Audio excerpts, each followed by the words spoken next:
We're living through a very uncertain time in life, in the US economy, and there's a lot of debate right now over where the housing market is headed. Some YouTubers are capitalizing on this uncertainty by reporting on the housing market like it's the crypto space, or worse, producing emotionally driven panic porn. But homes aren't meme coins or NFTs, and most home buyers' decision to buy isn't based on what's happening in the market, but on what's happening in their lives. When you realize you're going to stay put for the next decade, when you get married, when you have a kid, these are the major life events that pull a person into the major life decision of buying a home. So today we're talking about buying a home in uncertain times, and this video is specifically for anybody who feels like it's the right time in their life, but maybe not the best time in the market cycle to buy a home. As a side note, based on my analysis of demographic and homeownership trends, which I'll link to in the description, I don't think you have too much to worry about, but the problem with uncertainty is that anybody who claims infallibility in their own prognostications is a fool. In this video, I'm digging into 3 sophisticated homebuyer strategies that actually hedge against price declines. My name's John Schwartz, and I'm a realtor and real estate investor in Los Angeles, California.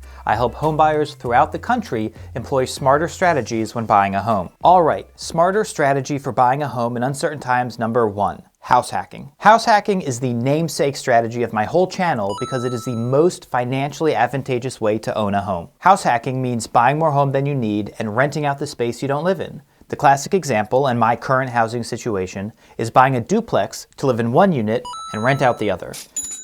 The rental income from your neighbor dramatically changes the financial equation even if the property never appreciates. Let me show you. The median price for a US home is currently $408,800, and this graph shows what zero price appreciation looks like over 30 years. It's a stupid graph, but I'm going somewhere with this, so just sit down for a second. Let's say you buy this house with a 20% down payment and a 3.5% interest rate on your mortgage. The red line shows you the cumulative cost of the mortgage, starting with your down payment and continuing with your monthly payments for 30 years. In the end, you would have paid a cumulative $610,000 for a $408,000 home. Now let's say instead you buy a duplex at the same price point and collect $1,500 per month in rent from your neighbor, which is a conservative rental estimate given the price point.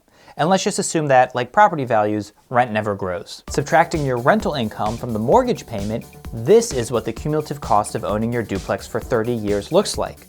Over 30 years, you would have paid in total $70,000 for your $408,000 property. And because I can't help myself, let's make this graph a touch more realistic to demonstrate why buying is the right long-term play and house hacking is undeniably the best long-term play. So a property's value won't remain static for 30 years, but it could look like this and end up right where it started. An important feature of mortgage payments is that they stay constant despite price inflation corroding the value of the dollar.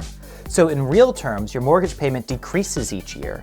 If we adjust for the US historical long-term inflation rate of 3.23%, your cumulative cost for the property in today's dollars would be $429,000. Not so bad for an asset worth $408,000 plus 30 years of having a roof over your head. But what's really cool here is that rent does grow with inflation. In fact, rent makes up 1/3 of the consumer price index, which we use to track inflation. So it's not even correct to say that rent grows with inflation.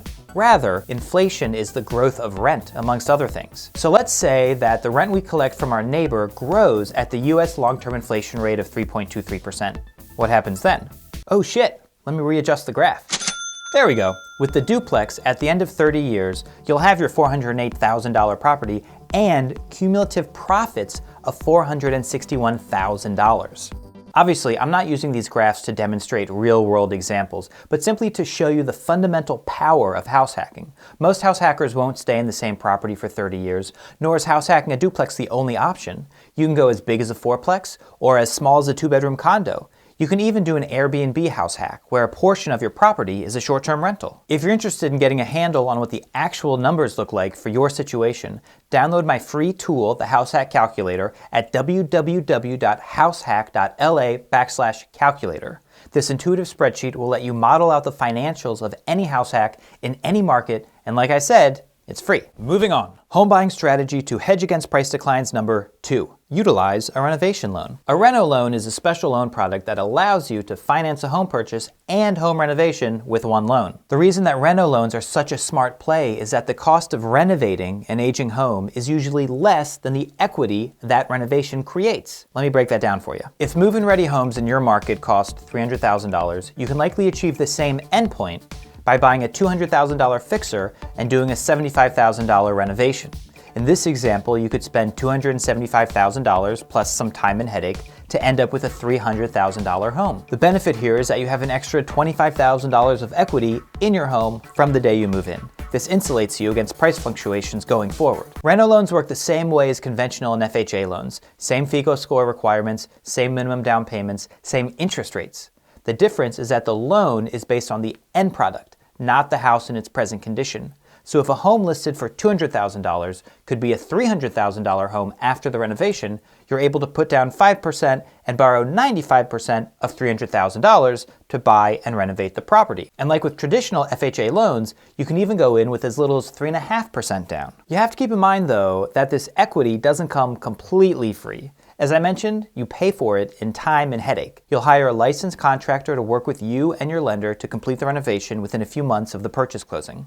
It's really not complicated, but it is additional to just buying a house and dropping off your furniture. Now, as I mentioned, the trick with reno loans is to make sure the purchase price plus the renovation cost is less than the final value of the finished renovated home. This takes a little bit of know-how, not a ton, but some, and that's what I'm covering in next week's video, the strategy behind a successful reno loan purchase. Subscribe now so you don't miss it. We'll be digging into the reno loan purchase that my client Martin just completed. John! Hey, Martin. Sharing the good, the bad, the ugly. That's Martin breaking into the back when the front door stopped opening, and the numbers. You're putting 1.05 into a parcel that should be worth 1.25 when the work's done. Correct. That's next week, so I hope to see you there. All right, our third strategy for buying a home in an uncertain market. The live-in flip. Now, this strategy has a lot of overlap with the reno loan strategy because once again, the goal is to buy a property and improve it for less money than the finished product is worth. But the trick here is to execute the renovation slowly and inexpensively. Let me paint a picture and hopefully find some actual pictures of what I'm talking about. The ideal live-in flip property is not a total fixer and technically move-in ready, but lags behind the rest of the neighborhood in updates and aesthetics. Picture a house that's livable, but hasn't seen an upgrade since 1992. And the reason a live-in flip is so advantageous is because the cost of renovating a home becomes exponentially cheaper when you break it down to its constituent parts and hire the subcontractors directly while also putting in a little elbow grease of your own. Let me unpack that a bit with the help of a random example from apartmenttherapy.com. This is what you want a kitchen to look like when you move into your live-in flip. Functional, adequate, but dated and yucky. This is the after picture, and here we have a cool contemporary kitchen that costs very little to achieve. Notice the cabinetry is all the same, it's just been painted with new knobs and hinges. You can do this yourself, leisurely at that over a few weekends, as well as repaint the walls and add the new backsplash stick-on.